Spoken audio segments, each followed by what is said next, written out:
Request nga ni Mrs. mga idol na magluto nga raw ako ng ulam namin para sa pananghalian. Madalas kasi bumibili na lang kami sa karinderya ng mga ulam kasi minsan di na kami nakakapagluto. Kaya eto, sinimulan ko nga pala sa pagpiprito ng mga patatas. Sa low heat na apoy ko nga lang pala yung prinito mga idol para hindi siya masunog. Tapos nung medyo malambot na nga pala siya ay hinango ko na.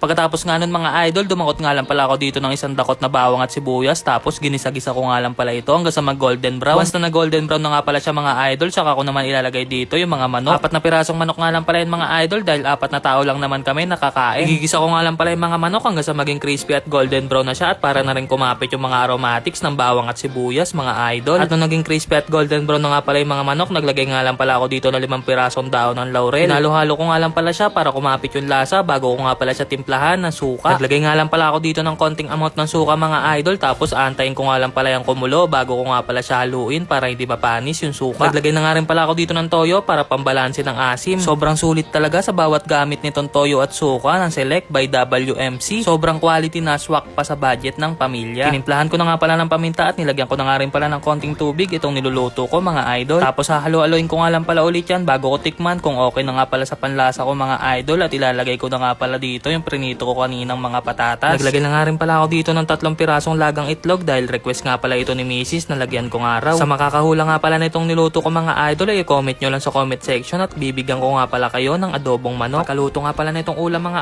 idol, agad na nga pala kaming kumain ni Mrs. dahil nagugutom na nga pala kami. Mukhang nagustuhan naman ni Mrs. yung luto ko kaya paniguradong approve ito sa kanya.